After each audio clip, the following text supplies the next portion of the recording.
Dios les bendiga. Vamos a continuar con los devocionales. Y el título de hoy es La solución al problema del pecado. 1 Corintios 15, del 21 al 22 nos dice: Porque por cuanto la muerte entró por un hombre, también por un hombre la resurrección de los muertos.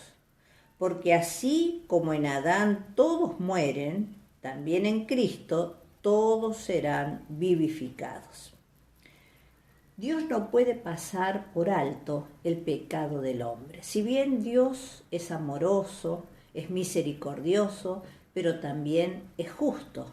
Por lo tanto, esta condición hace que el pecado reciba su justa retribución. Este es un aspecto que muchos no pueden ver, no pueden entender. Leemos en Hebreos 12, 29, que nos dice: Porque nuestro Dios es fuego consumidor. ¿Cuál puede ser el pecado más grande que el hombre puede cometer? Cada uno podría considerar formas distintas de ver a alguien caer en lo más bajo, ¿no? El ser humano puede caer a niveles terribles, morales, de conducta, ¿no es cierto? Lo más terrible, el pecado más grande que podamos ver, pero nunca ese pecado va a ser mayor al amor que Dios tiene por el ser humano. Más grande es la misericordia y el amor que Dios tiene por el ser humano. Y solo necesita el arrepentimiento y la fe.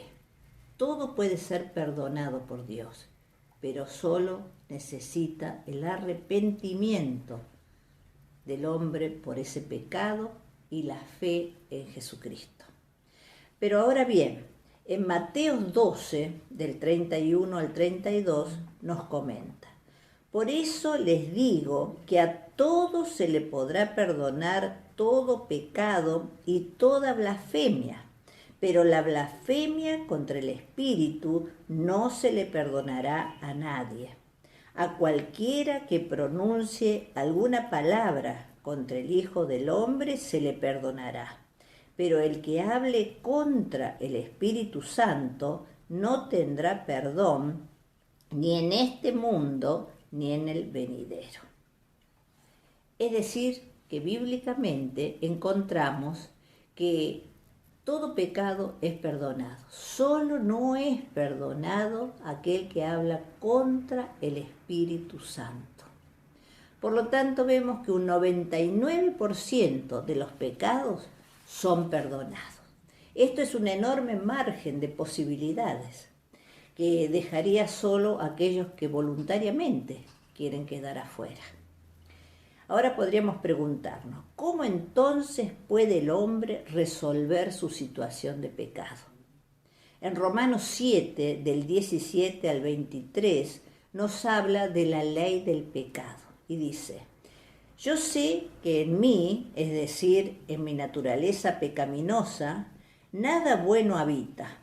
Aunque deseo hacer lo bueno, no soy capaz de hacerlo. De hecho, no hago el bien que quiero, sino el mal que no quiero. Y si hago lo que no quiero, ya no soy yo quien lo hace, sino el pecado que habita en mí. Así que descubro esta ley, que cuando quiero hacer el bien, me acompaña el mal. Porque en lo íntimo de mi ser me deleito en la ley de Dios, pero me doy cuenta de que en los miembros de mi cuerpo hay otra ley, que es la ley del pecado. Esta ley lucha contra la ley de mi mente y me tiene cautivo. Esta ley del pecado tiene cautivo al hombre, al ser humano. El apóstol Pablo expresa que muchas veces quiere hacer lo bueno y sin embargo hace lo malo. Todo hombre, al igual que Pablo, está sumido en esa ley. Esto lleva a Pablo a considerarse miserable y preguntarse quién lo podrá liberar de ese cuerpo de muerte. Es decir, que Pablo intuye que su salida y solución es la liberación. El hombre tiene el enorme problema que el pecado lo tiene esclavizado. El pecado tiene esclavizado al ser humano porque lo arrastra desde los comienzos, desde que el primer hombre desobedeció a Dios. En el Antiguo Testamento leemos al profeta Isaías en el capítulo 1:18 que dice: «Venid luego, dice Jehová, y estemos a cuenta. Si vuestros pecados fueren como la grana, como la nieve serán emblanquecidos. Si fueren rojos como el carmesí, vendrán a ser como blanca lana». Notemos que es Dios el que llama, el que habla, quien insiste, quien insta al hombre a venir y venir luego, porque lo que quiere es darle la liberación que el hombre necesita, la liberación del poder del pecado que mora en el interior del ser humano. Si el pecado fuese tan negro o tan rojo, puede ser anulado por el poder de Dios y convertirlo en lo más blanco que pueda existir.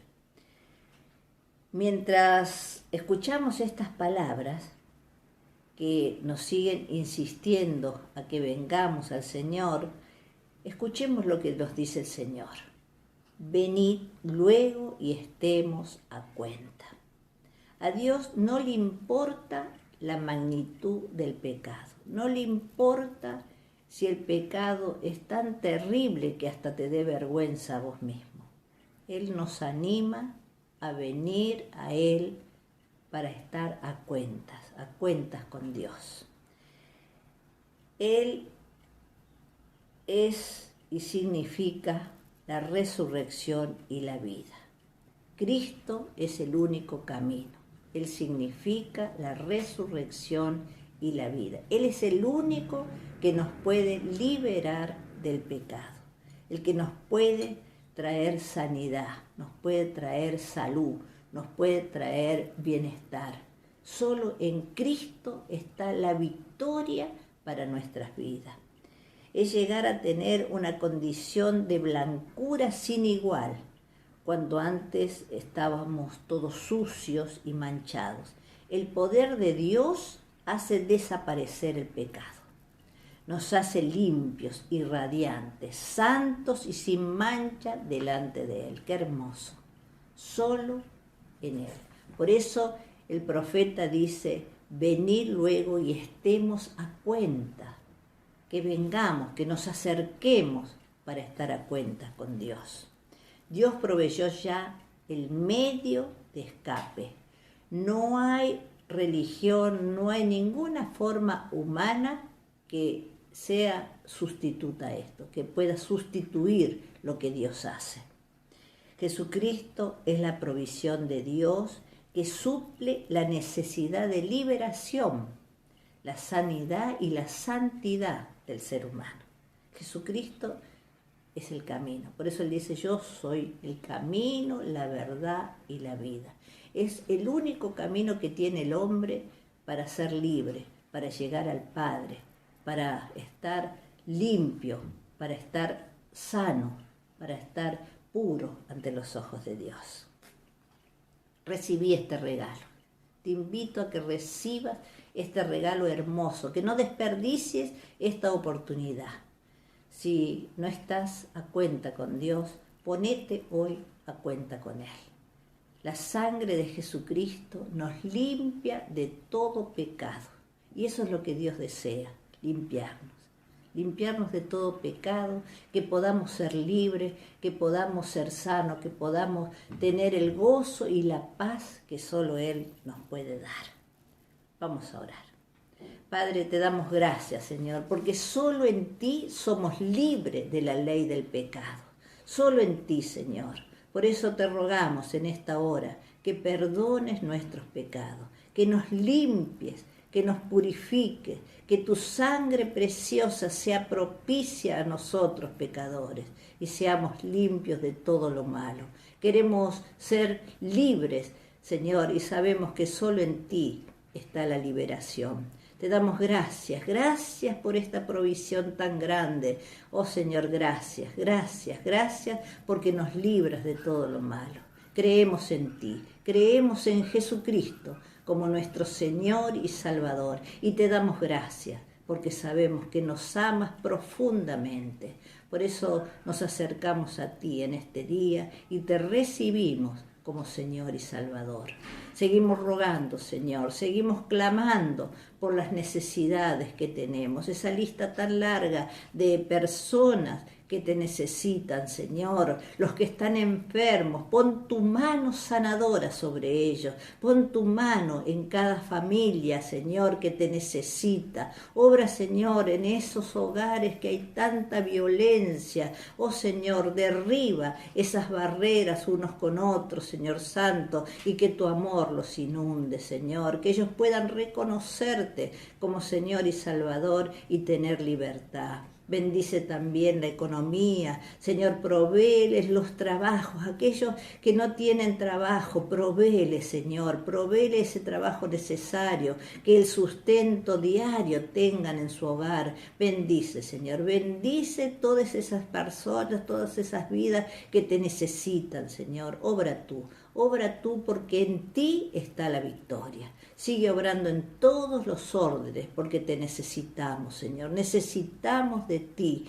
Bendice nuestro país, bendice a todos los países del mundo. Da sabiduría a las autoridades, Señor, que tomen decisiones correctas guiadas por ti. Oh, Señor, restablece la economía de nuestro país, Señor, la producción, oh, Señor, que sea reactivada. Bendice, Señor, bendice, da sabiduría a cada autoridad para que tome las decisiones correctas. En ti creemos, en ti confiamos y en ti esperamos, dándote gracias. En el nombre de Jesús, nuestro Señor. Amén. Amén. Dios te bendiga y nos vemos mañana si Dios quiere.